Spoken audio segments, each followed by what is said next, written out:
खिलाफत इमामत बिलायत करामत, खिलाफत इमामत बिलायत करामत, সকল গুণের আধার প্রিয় নবীর সাহাবা। আলহামদুলিল্লাহি রাব্বিল আলামিন والصلاة والسلام على سيد المرسلين أما بعد فأعوذ بالله من الشيطان الرجيم بسم الله الرحمن الرحيم الصلاة والسلام عليك يا رسول الله وعلى آلك وأصحابك يا حبيب الله الصلاة والسلام عليك يا نبي الله وعلى آلك وأصحابك يا نور الله প্রিয় ইসলামী ভাইরা ও মাদানী চ্যানেলের দর্শক শ্রোতা, আলহামদুলিল্লাহ আল্লাহ তাআলার অসংখ্য শুকরিয়া আদায় করছি যে আল্লাহ তাআলা আমাদেরকে মাদানী চ্যানেল বাংলা এর ধারাবাহিক অনুষ্ঠান সাহাবায়ে কেরাম আলাইহিমুর রিদওয়ানদের কারামত সমূহের মধ্যে আরেকটিবার আপনাদের সামনে উপস্থিত হওয়ার সেই তৌফিক আল্লাহ তাআলা আমাদেরকে দান করেছে। মাদানী চ্যানেলের দর্শক শ্রোতা, আলহামদুলিল্লাহ আমরা এই অনুষ্ঠানের মাধ্যমে বিশেষ করে যারা নবী করিম রউফুর রহিম সাল্লাল্লাহু আলাইহি ওয়া আলিহি ওয়াসাল্লামকে নিজের কপালের চক্ষু দ্বারা দেখে যারা বরকতময় হয়েছেন, সৌভাগ্যবান হয়েছেন এবং ঈমানের সাথে দুনিয়া থেকে বিদায় নিয়েছেন, আলহামদুলিল্লাহ আমরা তাদের জীবনের কিছু ঘটে যাওয়া বরকতময় কারামত সম্পর্কে আমরা এই অনুষ্ঠানের মাধ্যমে জানার জন্য চেষ্টা করি এবং সাথে সাথে সংক্ষিপ্ত পরিচিতও থাকে এবং আমরা চেষ্টা করি ওনাদের জীবনের থেকে কিছু শিক্ষণীয় বিষয় অর্থাৎ মাদানী ফুল যা আমাদের জন্য অত্যন্ত জরুরি প্রয়োজন আমরা চেষ্টা করে থাকি তাও আপনাদের সামনে উপস্থাপন করার জন্য। তো এর ধারাবাহিকতা ইনশাআল্লাহ আজ্জা ওয়া জাল্লা আজকে আমরা যে ব্যক্তির কারামত ইনশাআল্লাহ আজ্জা ওয়া জাল্লা আমরা শ্রবণ করব, তিনি হচ্ছেন, হয়তো আমরা সকলেই জানি, জান্নাতের যুবকদের যিনি সরদার হবেন তারা হলেন ইমাম হাসান এবং ইমাম হুসাইন রাদিয়াল্লাহু তাআলা আনহুমা। তারাই হচ্ছেন জান্নাতের যুবকদের সরদার। ইনশাআল্লাহ আজ্জা ওয়া জাল্লা আজকে আমরা হযরত সাইয়্যিদুনা হাসান রাদিয়াল্লাহু তাআলা আনহু এর জীবনের বরকতময় কারামত শ্রবণ করব ইনশাআল্লাহ। আসুন মাদানী চ্যানেলের দর্শক শ্রোতা, আমরা অনুষ্ঠানের দিকে যাবার পূর্বে একটি বরকতময় হাদিসে মুবারাকা শ্রবণ করে নিই, যা কানজুল উম্মালের মধ্যে কি করা হয়েছে, নকল করা হয়েছে। উম্মুল মুমিনিন হযরত সাইয়্যিদাতুনা মা আয়েশা সিদ্দিকা রাদিয়াল্লাহু তাআলা আনহা থেকে বর্ণিত, রাসূল আকরাম সাল্লাল্লাহু আলাইহি ওয়া আলিহি ওয়াসাল্লাম ইরশাদ করেন, মান সাল্লা আলাইয়া ইয়াউমাল জুমআতি কানাত শাফাআতুন লাহু ইনদি ইয়াউমাল কিয়ামা। অর্থাৎ যে ব্যক্তি জুমার দিন আমার প্রতি দরুদ শরীফ পাঠ করবে তবে কিয়ামতের দিন তার শাফাআত আমার দয়াময় দায়িত্ব হবে। মাদানী চ্যানেলের দর্শক শ্রোতা, হয়তো আমাদের জীবন থেকে অনেক জুমার দিন চলে গিয়েছে, তো আমরা যদি একটু দেখি হয়তো ওই জুমার দিনগুলির মধ্যে আমরা কি কাজ করে কোন কাজ করে অতিবাহিত করেছি। আল্লাহ তাআলা আমাদেরকে আমাদের বাকি সেই সময়গুলি রয়েছে আমাদের জীবনের মধ্যে, লাইফের মধ্যে, ওই সময়গুলিকে নবী করিম রউফুর রহিম সাল্লাল্লাহু আলাইহি ওয়া আলিহি ওয়াসাল্লাম এর উপর দরুদ শরীফ পাঠ করার মাধ্যমে অতিবাহিত করার সেই তৌফিক আল্লাহ তাআলা আমাদেরকে দান করুন, আমিন। আসুন মাদানী চ্যানেলের দর্শক শ্রোতা, আমরা বরকতের জন্য মহব্বত সহকারে একটিবার দরুদ শরীফ পাঠ করে নিই।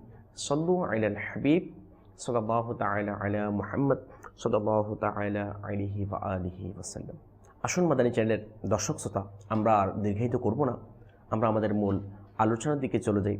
অর্থাৎ আজকে হযরত সাইয়্যিদুনা হাসান রাদিয়াল্লাহু তাআলা আনহু এর জীবনের বরকতময় কারামত শ্রবণ করব ইনশাআল্লাহ। আমরা চেষ্টা করব শুরু থেকে শেষ পর্যন্ত মনোযোগ সহকারে শোনার জন্য চেষ্টা করব ইনশাআল্লাহ।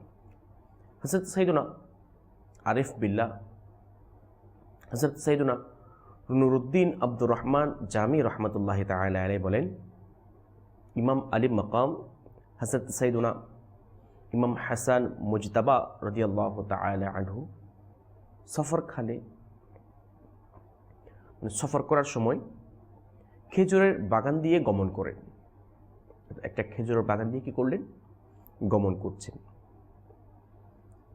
সেখানকার সব গাছ শুকিয়ে গিয়েছিল, মানে একদম শুকনো মৌসুম ছিল, যার কারণে শুকিয়ে গিয়েছিল। তখন হযরত সাইয়েদুনা আব্দুল্লাহ ইবনে জুবাইর রাদিয়াল্লাহু তাআলা আনহুমা ও এই সফরে তার সাথে ছিলেন। হযরত ইমাম হাসান রাদিয়াল্লাহু তাআলা আনহু এই বাগানে অবস্থান করলেন, অর্থাৎ যখন হয়তো একটু ক্লান্ত হয়ে গেলেন বা একটু বিশ্রামের জন্য কী করলেন, ওই বাগানের মধ্যে অবস্থান করলেন। খাদিমগণ একটি শুকনো গাছের নিচে আরাম করার জন্য বিছানা বিছিয়ে দিলেন। হযরত সাইয়েদুনা আব্দুল্লাহ ইবনে জুবাইর রাদিয়াল্লাহু তাআলা আনহুমা আরজ করলেন, হে রসুলের নাতি সাল্লাল্লাহু আলাইহি ওয়াসাল্লাম, অর্থাৎ ইনি আবদার করে যে মোহাব্বতের সাথে যে আবদার করলেন, হে রসুলের নাতি, যদি এই শুকনো গাছে তাজা খেজুর থাকতো, সুবহানাল্লাহ, তবে আমরা পেট ভরে খেতে পারতাম। উনি যখন এই আশাটুকু ব্যক্ত করলেন, যখন এই দিলের তামান্নাটা, দিলের ইচ্ছাটা হযরত সাইয়েদুনা ইমাম হাসান রাদিয়াল্লাহু তাআলা আনহু এর কাছে উপস্থাপন করলেন, প্রকাশ করলেন, তখন কি করলেন, মাদানী চ্যানেলের দর্শক শ্রোতা আমরা একটু অন্তরের কান দিয়ে শ্রবণ করার জন্য চেষ্টা করি। এই কথা শুনে হযরত সাইয়েদুনা ইমাম হাসান মুজতাবা রাদিয়াল্লাহু তাআলা আনহু নিম্ন স্বরে, ছোট আওয়াজে কোনো দোয়া পাঠ করলেন, যার বরকতে কিছুক্ষণের মধ্যে সেই শুকনো গাছে সবুজ ও সতেজ হয়ে গেল। সুবহানাল্লাহ, সেই শুকনো গাছ সবুজ ও সতেজ হয়ে গেল এবং এতে তাজা পাকা খেজুর এসে যায়। দেখেন যে ইমাম হাসান রাদিয়াল্লাহু তাআলা আনহুকে আল্লাহ তাআলা কেমন দয়া করেছেন, কেমন বরকত দান করেছেন, কেমন শক্তি দান করেছেন, অলৌকিক ক্ষমতা, এবং ওই দোয়ার মধ্যে কেমন বরকত ছিল, ওই দোয়াটা কেমন কবুলিয়ত ছিল। যখন ইমাম হাসান রাদিয়াল্লাহু তাআলা আনহু দোয়া করলেন, সাথে সাথে ওই শুকনো গাছ সতেজ হয়ে গেল, আবার সে তার প্রাণ ফিরে পেল, সে আবার তাজা হয়ে গেল, এবং সাথে সাথে তাই নয়, এবং তাজা পাকা খেজুরও ওই গাছের মধ্যে ধরতে শুরু করলো। তখন যখন এই দৃশ্যটা যে সবার কাছে প্রকাশ পেল, এই কারামত যখন প্রকাশ পেল, এই দৃশ্য দেখে একজন ব্যক্তি উট চালিয়ে যাচ্ছিলেন, ওই ব্যক্তি বলতে লাগলো, এসব জাদুর কারিশমা, অর্থাৎ উনি মন্দ কথা বলতে লাগলেন, মন্দ আচরণ করতে লাগলেন, অর্থাৎ এসব কি জাদুর কারিশমা। হযরত সাইয়েদুনা আব্দুল্লাহ ইবনে জুবাইর রাদিয়াল্লাহু তাআলা আনহুমা তাকে ধমক দিয়ে বললেন, তওবা করো, যে তুমি যে বলছো এগু জাদুর কারিশমা, তুমি তওবা করো, এসব জাদু নয়, বরং রসুলের নাতির মকবুল দোয়ার ফসল। অতঃপর লোকেরা গাছ থেকে খেজুর ছিলল এবং কাফেলার সদস্যরা পেট ভর্তি করে খেল। সুবহানাল্লাহ। মাদানী চ্যানেলের দর্শক শ্রোতা, যে আমরা তো বরকতময় একটি কারামত শ্রবণ করেছি, তো এখান থেকে আমাদের জন্য যেটা শিক্ষণীয় বিষয়, প্রথমত তা হচ্ছে, দেখুন আল্লাহর ওলিদের কারামত সত্য, এটা কোনো যেটা বর্তমান সময়ে কিছু মানুষ মুসলমানদেরকে ধোঁকা দেওয়ার জন্য জাদু দেখায় বা অলৌকিক কিছু করায়। হয়তো আমরা এই অনুষ্ঠান ধারাবাহিক যারা দেখে আসছে তারা হয়তো বা আমরা জানতে পারবো, যারা অর্থাৎ সাধারণ মানুষের কাছ থেকে যে অলৌকিক কিছু শক্তি প্রকাশ পেলে তাকে কি বলা হয়। তো হয়তো বা সেই ব্যক্তি বুঝতে পারে নাই।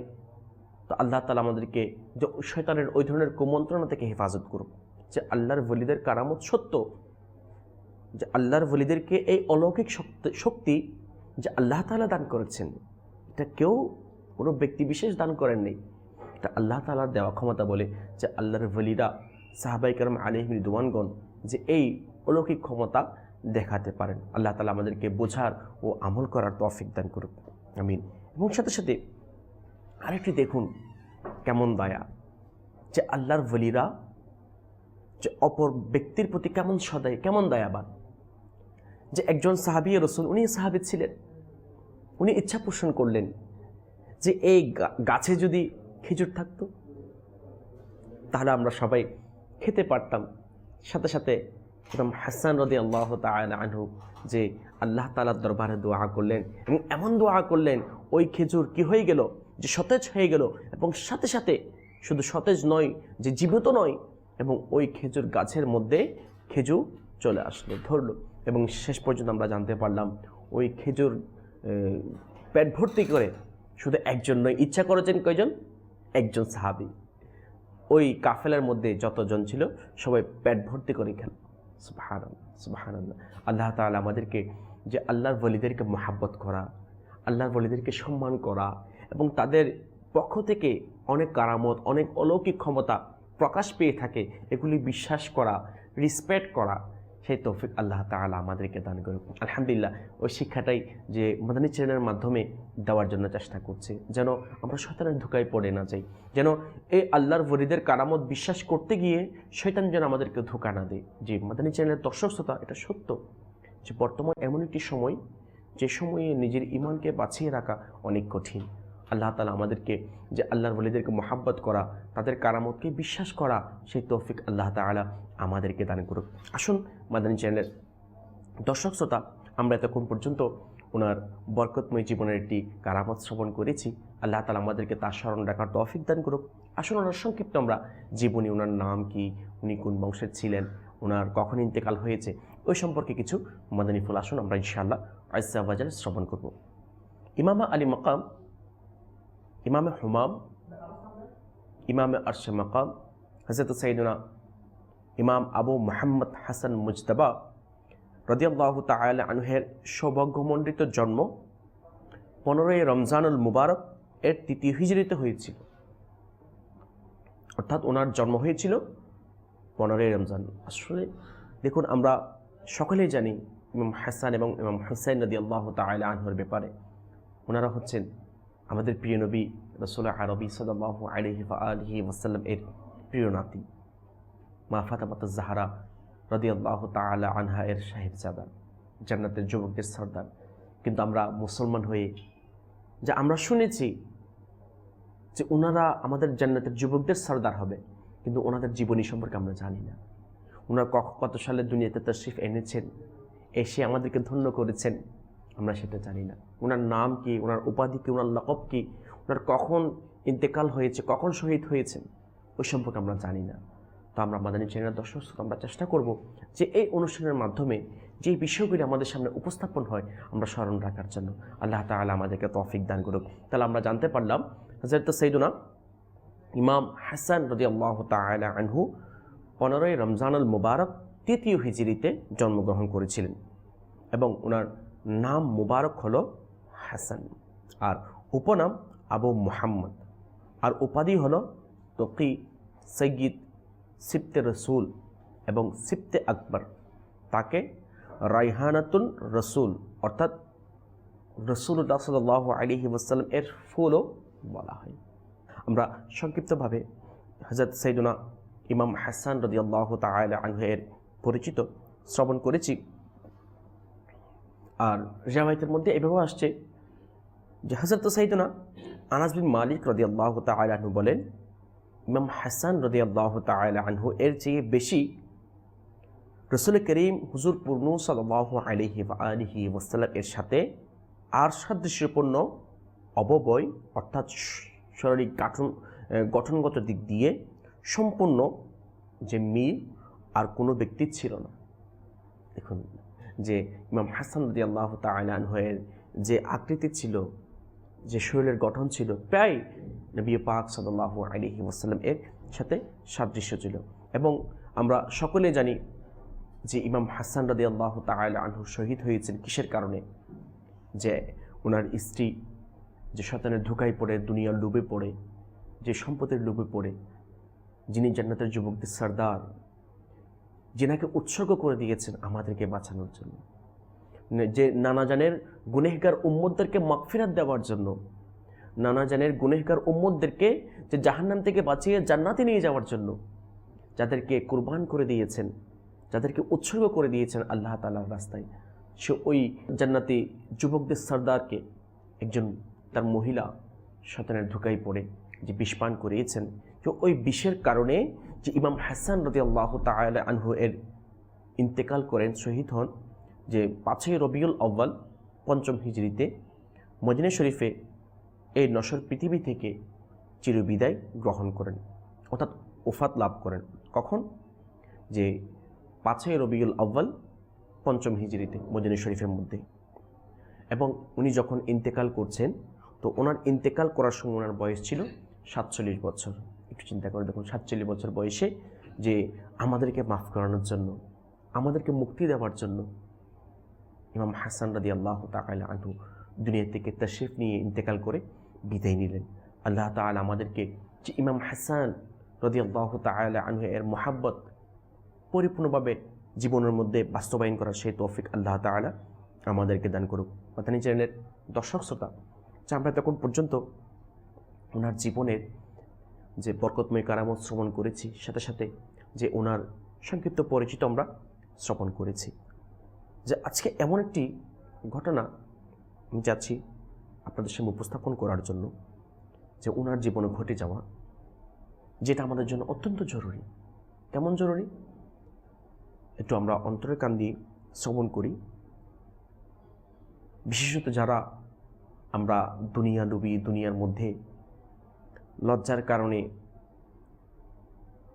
অমুকে কি বলবে, বা যারা ইয়ং জেনারেশন রয়েছি তারা বন্ধুর লজ্জার কারণে, যারা ইসলামী বোন রয়েছি তার ফ্রেন্ড বলেন, ইসলামী বোনের ফ্রেন্ড থাকে, তাদের লজ্জার কারণে, মানে এক কথায় অন্যের প্রতি লজ্জার কারণে আজকে আমরা নবী করিম রউফুর রহিম সাল্লাল্লাহু আলাইহি ওয়া আলিহি ওয়াসাল্লাম এর সুন্নত মুবারাকা ছেড়ে দিচ্ছি, যে ইসলাম মোতাবেক চলি না, আল্লাহ তাআলার হুকুম মোতাবেক চলি না, যে সাহাবায়ে কেরাম আলাইহিম রিদওয়ান যে শিক্ষা আদর্শ আমাদের জন্য রেখে গিয়েছেন ওই মোতাবেক চলি না।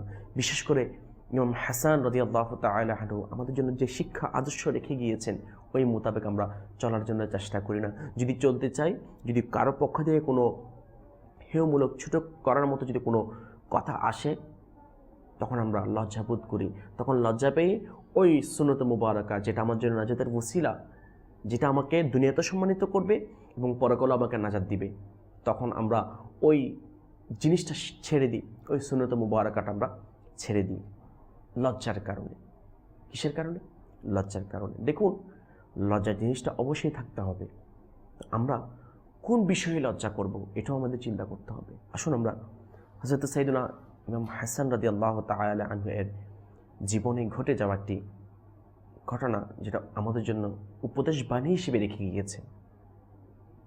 কি? হযরত সাইয়েদনা ইমাম হাসান মুজতাবা রাদিয়াল্লাহু তাআলা আনহু যখন খিলাফত থেকে অব্যাহতি নিলেন, অর্থাৎ খিলাফত কী করলেন? ছেড়ে দিলেন। তখন অনেক নির্বোধ, যারা বোকা ছিল, যারা জাহেল ছিল, যারা দুশমনে রসুল ছিল, যারা দুশমনে ওলি ছিল, তাকে অর্থাৎ ইমাম হাসান রাদিয়াল্লাহু তাআলা আনহুকে ইয়া আরাল মুমিনিন, অর্থাৎ হে মুসলমানদের জন্য লজ্জার কারণ। দেখেন, যদি ওদিক দিয়ে যাই না, মানে কী কারণে যে খিলাফত দিয়ে দিয়েছেন, হয়তো বিস্তারিত অনেক লম্বা ঘটনা, ওদিক দিয়ে যাবো না। যে কেন ছেড়ে দিয়েছেন, যখন মানুষ এই কথাটা বলতে লাগলেন যে মুসলমানদের জন্য লজ্জার কারণ বলে সম্বোধন করত লোকেরা, নির্বোধ লোকেরা, যারা জাহেল ছিল তারা, তখন ইমাম হাসান রাদিয়াল্লাহু তাআলা আনহু কি বলতেন? তখন ইমাম হাসান রাদিয়াল্লাহু তাআলা আনহু বলতেন যে লজ্জা আগুন থেকে উত্তম, অর্থাৎ দুনিয়ার এই লজ্জা আখিরাতের আযাব থেকে উত্তম। আল্লাহু আকবার, আল্লাহু আকবার। আমাদের জন্য কি শিক্ষা দিচ্ছে?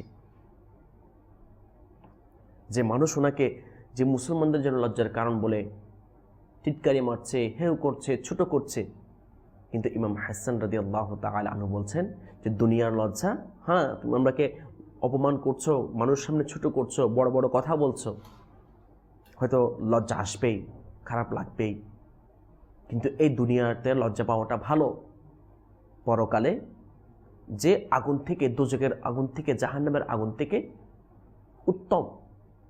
আজকে আমরা দুনিয়ার মানুষের লজ্জার কারণে এই চিন্তাটা আমরা করি না। আমি লজ্জাবোধ করি কোন জিনিসটা ছেড়ে দিচ্ছি, হ্যাঁ আমাদের চিন্তা করার বিষয়। আজকে যদি কাউকে যদি সুন্নত মোতাবেক চলার জন্য বলা হয়, কাউকে যদি বলা হয় তুমি সুন্নত মোতাবেক খাও, হালাল রিজিক তালাশ করো, মুসলমানদেরকে সালাম দাও, মুচকি হাসো, খারাপ ব্যবহার করিও না। এক কথায় যদি কোনো মুসলমানকে যদি ভালো পথে সুন্নত মোতাবেক একজন মুসলমানের যেভাবে চলা দরকার, যেভাবে করা দরকার, যা কিছু করা দরকার, যখন ওই সম্পর্কে তখন তাকে বোঝানো হয়, বলা হয়, তখন সে লজ্জাবোধ করে। কেমন লজ্জা? যে আমি যদি ইমাম শরীফ পড়ি, এটা হচ্ছে আমার নবী পাক সাল্লাল্লাহু আলাইহি ওয়াসাল্লামের সুন্নত মুবারাকা। দেখেন, এটা পড়তে হবে এমনটা না, কিন্তু যারা সৌভাগ্যবান, যারা ভাগ্যবান, তারাই এটা পড়ে আমার নবী পাক সাল্লাল্লাহু আলাইহি ওয়াসাল্লাম সুন্নত মুবারাকা। যদি বলা হয় যে এই সাদাসিধে জীবনযাপন করো, কারণ এটাই হচ্ছে আমার নবীর আদর্শ, তখন মানুষ লজ্জাবোধ করে। পাশের প্রতিবেশী কী বলবে, আমার বন্ধুরা কি বলবে, আমার আত্মীয় স্বজনরা কী বলবে, যে আমাদের যারা ফ্যামিলি মেম্বার রয়েছে, মা রয়েছে, বাবা রয়েছে, ভাই রয়েছে, বোন রয়েছে, স্ত্রী রয়েছে, তারা কি বলবে? হ্যাঁ, হয়তো তারা একটু ঠাট্টা করবে, হয়তো একটু হাসবে, আমাকে একটু লজ্জা দিবে, হয়তো লোক সমাজ মানুষের সামনে আমাকে একটু ছোট করবে, লজ্জা দিবে। কিন্তু এটা সত্য যে নবী করিম রউফুর রহিম সাল্লাল্লাহু আলাইহি ওয়া আলিহি ওয়াসাল্লাম এর সুন্নত মুবারাকা যে জাহান্নামের আগুন থেকে বাঁচাবে, কবরের আযাব থেকে বাঁচাবে। ওই কঠিন মুহূর্ত যখন কোনো সাহারা থাকবে না, ইনশাআল্লাহ ওই সাহারা আপনার জন্য, আমার জন্য হবে। যেমন একটা রাওয়ায়াত এমনও আসছে, একজন আল্লাহর ওলিকে স্বপ্ন দেখলেন যে আল্লাহ তাআলা আপনার সাথে কেমন আচরণ করেছেন, মা ফাআলাল্লাহু বিক, কেমন আচরণ করেছেন। তখন ওই আল্লাহর ওলি বলেন যে আমাকে আল্লাহ তাআলা মাফ করে দিয়েছেন, আল্লাহ তাআলা আমাকে মাফ করে দিয়েছেন। তখন ওই আল্লাহর ওলি প্রশ্ন করলেন, কেন মাফ করলেন, কারণ কি? তখন ওই ব্যক্তি বললেন যে আমি আমার নবী করিম রউফুর রহিম সাল্লাল্লাহু আলাইহি ওয়া আলিহি ওয়াসাল্লাম এর সুন্নতের উপর আমল করার কারণে আল্লাহ তাআলা আমাকে মাফ করে দিয়েছেন। সুবহানাল্লাহ। মাদানী চ্যানেলের দর্শক শ্রোতা, আজকে আমরা দুনিয়ার লজ্জার কারণে এই মহান সুন্নত মুবারকাগুলি ছেড়ে দিচ্ছি, আল্লাহ তাআলার ইবাদত থেকে দূরে সরে যাচ্ছি, ইসলাম মোতাবেক চলছি না, ইসলাম মোতাবেক পোশাক পরছি না, সুন্নত মোতাবেক চলাফেরা করছি না। তারা একটু চিন্তা করা দরকার, কালকে আমাদের ময়দানে আমাদের অবস্থা কেমন হবে, আমাদের পরিস্থিতি কেমন হবে। ওই শিক্ষাটাই যে ইমাম হাসান রাদিয়াল্লাহু তাআলা আনহু আমাদেরকে দিয়ে যাচ্ছেন, যে দুনিয়ার লজ্জা পরকালের আগুনের চেয়ে উত্তম। আল্লাহ তাআলা আমাদেরকে বোঝার ও আমল করার তৌফিক দান করুক। মাদানী চ্যানেলের দর্শক শ্রোতা, আজকে আমরা এই অনুষ্ঠান থেকে এই মেসেজটুকু নিয়ে যাই। আমরা তো শ্রবণ করলাম ওনার বরকতময় কারামত, সাথে সাথে ওনার জীবনী থেকে যে শিক্ষণীয় বিষয় আমাদের সামনে উপস্থাপন হয়েছে, আমরা চেষ্টা করি এরপর আমল করার জন্য। ইনশাআল্লাহ আল্লাহ তাআলা চাহিত এর বদলতে নবী পাক সাল্লাল্লাহু আলাইহি ওয়া আলিহি ওয়াসাল্লাম এর শাফাআতের সাদকা ইনশাআল্লাহ আল্লাহ তাআলার দয়ায় আল্লাহ তাআলা আমাদেরকে মাফ করে দিবেন, এবং ইনশাআল্লাহ মাফ করে আল্লাহ তাআলা আমাদেরকে জান্নাতে দিবেন। আল্লাহ তাআলা আমাদেরকে আজকে যা শুনেছি এরপর আমল করার তৌফিক দান করুক। মাদানী চ্যানেলের দর্শক শ্রোতা, ইনশাআল্লাহ আজ্জা ওয়া জাল আমরা পরবর্তী অনুষ্ঠানে আরেকটি বরকতময় কারামত নিয়ে আমরা চেষ্টা করব আপনাদের সামনে উপস্থাপন করার জন্য, ইনশাআল্লাহ আজ্জা ওয়া জাল। এই পর্যন্ত আপনাদের সুস্থতা কামনা করে আজকের মধ্যে আমরা এখানেই শেষ করছি। ভালো থাকবেন, সুস্থ থাকবেন, আমিন। বিজাহিন নবিয়্যিল আমিন সাল্লাল্লাহু তাআলা আলাইহি ওয়া আলিহি ওয়া সাল্লাম। সাল্লু আলাল হাবিব সাল্লাল্লাহু তাআলা আলা মুহাম্মদ সাল্লাল্লাহু তাআলা আলাইহি ওয়া আলিহি ওয়া সাল্লাম। खिलाफत इमामत बिलायत का